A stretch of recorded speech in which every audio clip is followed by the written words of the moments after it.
मैं SP sir class 3 Hindi व्याकरण के अपने एक अगले वीडियो के साथ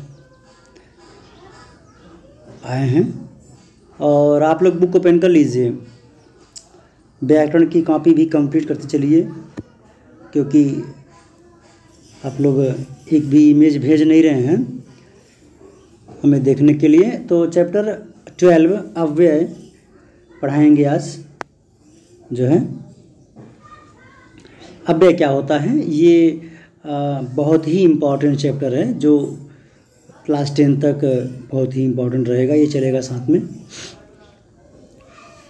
ठीक है, तो परिभाषा देखते हैं अव्यय की कि अव्यय होता क्या है। जिन शब्दों के, मेरे साथ चलिए, जिन शब्दों के रूप में, जो कोई शब्द है उसके रूप में लिंग, वचन, कारक आदि के कारण कोई परिवर्तन नहीं होता। यानी चाहे लिंग आ जाए, स्त्रीलिंग पुल्लिंग, वचन आ जाए, कोई कारक आ जाए, उससे उस पर कोई फर्क नहीं पड़ता है, उसे अव्यय कहते हैं।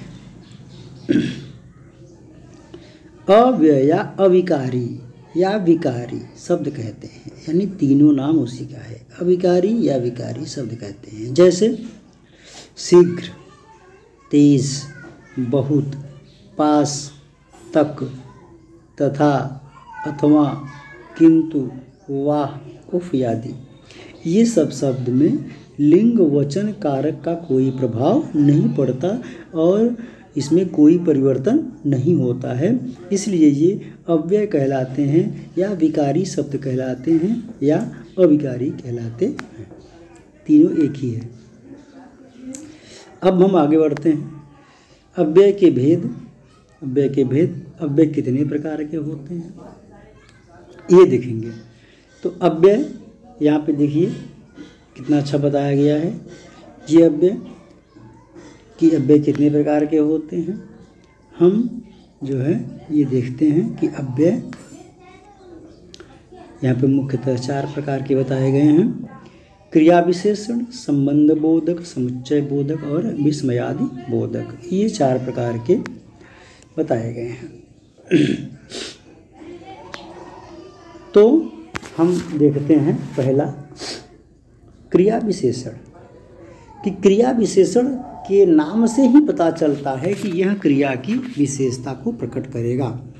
जिन शब्दों से क्रिया की विशेषता प्रकट होती है, यानी कोई शब्द ऐसा हो जिससे क्रिया की विशेषता प्रकट हो, इन्हें क्रिया विशेषण कहते हैं, यानी क्रिया विशेषण अव्यय कहते हैं। पहला है खरगोश तेज दौड़ता है। खरगोश तेज दौड़ता है। तुम लिखने का थोड़ा थोड़ा अभ्यास करो। हाथी मंद मंद चलता है, वह प्रतिदिन पढ़ता है, प्रतिदिन पढ़ती है।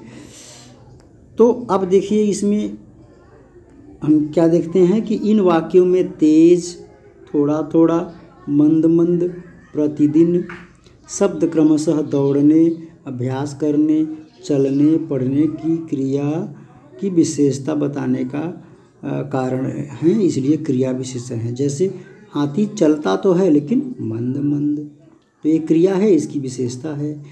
वह पढ़ती तो है लेकिन प्रतिदिन, तो पढ़ती है, पढ़ती क्रिया है और प्रतिदिन उसकी विशेषता बता रहा है, ये इसलिए क्रिया विशेषण।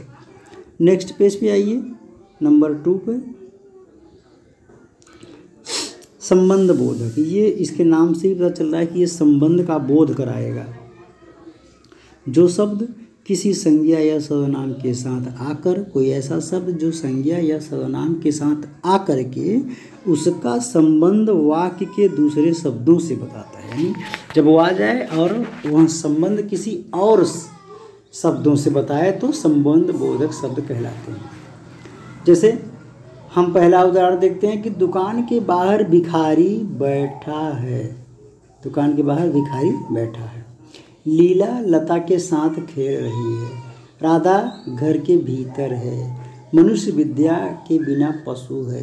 सड़क के किनारे एक झोपड़ी है। अब देखिए इन वाक्यों में बाहर, साथ, भीतर, बिना, किनारे, ये शब्द क्या हैं? वाक्य में आए संज्ञा या सर्वनाम के साथ उनका संबंध बताते हैं। जैसे बाहर शब्द दुकान, भिखारी के बीच का संबंध बता रहा है।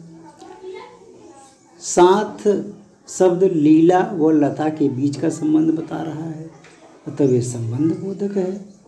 ठीक है। जैसे राधा, राधा करता है, और घर के भीतर, यानी घर और के भीतर यहाँ संबंध बता रहा है। घर में है लेकिन राधा घर के भीतर है, तो संबंध बता रहा है। घर और भीतर के संबंध बता रहा है, इसलिए ये संबंध बोधक। अगला समुच्चय बोधक। दो शब्दों, वाक्यांशों यानी वाक्य के अंश, वाक्य छोटे छोटे वाक्य या दो शब्द या वाक्य को जोड़ने वाले शब्द समुच्चय बोधक कहलाते हैं। जो शब्द दो शब्दों को या दो छोटे छोटे वाक्यों को आपस में जोड़ने वाले शब्द को समुच्चय बोधक शब्द कहते हैं। देखिए, अब दो वाक्य है या दो शब्द हैं, वो कैसे जुड़ते हैं? जैसे पहला पाठ याद कर अथवा दूसरा, तो ये देखिए यहाँ पे ये क्या कर दिया? संबंध जोड़ रहा है, तो ये समुच्चय बोधक है। रीता और अंकिता बोल रही हैं। रीता और अंकिता के साथ ये संबंध जोड़ दिया है, इसलिए समुच्चय बोधक है, जोड़ रहा है। रघुनाथ धनी है किंतु बड़ा कंजूस है। अब देखिए, रघुनाथ धनी है, एक वाक्य हो गया, छोटा सा वाक्य का अंश है, किंतु बड़ा कंजूस है। ये बड़ा कंजूस है, इसलिए ये किंतु समुच्चय बोधक है, जोड़ दिया दोनों वाक्यांशों को। मैं दिल्ली गया था इसलिए विवाह में न आ सका। देखिए, विवाह में न आ सका एक वाक्यांश है, मैं दिल्ली गया था एक वाक्यांश है, तो इसलिए आकर के इसमें जोड़ दिया, इसलिए क्या हो गया? ये समुच्चय बोधक हो गया। इसलिए इन वाक्यों में अथवा और किंतु इसलिए जैसे शब्द दो वाक्यों को जोड़ने का कार्य कर रहे हैं, इसलिए समुच्चय बोधक अव्यय हैं। ये समुच्चय बोधक अव्यय हैं। नंबर 4 पे चलते हैं। विस्मयादि बोधक। विस्मयादि बोधक ऐसा, इसमें इसके नाम से ही तो चल रहा है कि विस्मय हो जाए, विस्मय हो जाए। जैसे जो शब्द मन को आनंद दे, मन को दुखी कर दे, मन को क्रोध ला दे, आश्चर्य ला दे अंदर, आदि का प्रकट करते हैं, उन्हें विस्मयादि बोधक शब्द कहते हैं। चाहे जो शब्द ऐसे शब्द जो मन में खुशी ला दे, आनंद ला दे, क्रोध ला दे, ऐसा कोई शब्द, तो वो विस्मयादि बोधक कहलाता है। जैसे पहला देखिए, आह कितना सुहाना मौसम है। अब देखिए, आह बड़ा अच्छा लग रहा है, आनंद बता रहा है। उफ कितनी गर्मी है। ठीक है, तो ये उफ कितनी गर्मी है, ये हमें बेचैन कर रहा है। ठीक है। अरे आप आ गए, अरे आप आ गए, मतलब आश्चर्य हो गया। कल आने वाले थे, 1 घंटे बाद आने वाले थे, अभी आ गए, अरे आप आ गए। वाह विनोद कितना अच्छा खेल रहा है। देखिए ये क्या हुआ? हर्ष उल्लास हुआ। वाह विनोद कितना अच्छा खेल रहा है। तो इन वाक्यों में आह, उफ, अरे, वाह शब्द आनंद, सुविधा, आश्चर्य, हर्ष आदि के मनोभावों को प्रकट करता है। मन के भाव, मनोभाव मतलब मन के भावों को प्रकट करता है, इसलिए ये विस्मयादि बोधक अव्यय हुए। ठीक है बच्चों, तो अभी हम अव्यय के बारे में पढ़ें, जिसे हम अविकारी या विकारी शब्द भी कहते हैं। तो ये 4 प्रकार के होते हैं।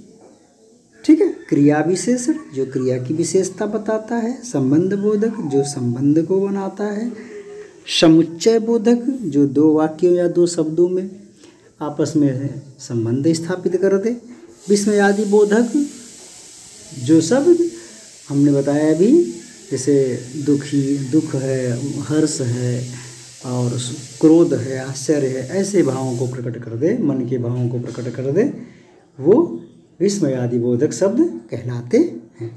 तो ठीक है बच्चों, ये चैप्टर भी अच्छे से पढ़िएगा, ये बहुत ही इम्पोर्टेंट चैप्टर है। जहाँ न समझ में आए मुझे ज़रूर टच करिए, मुझे ज़रूर बताइए, ओके। और हाँ, कॉपी कंप्लीट करते रहिए, ठीक है। और कॉपी हो जाने के बाद मुझे तुरंत सेंड करिए, मैं चेक कर दूँ, ठीक है, देख लूँ, ओके बच्चों, ठीक है।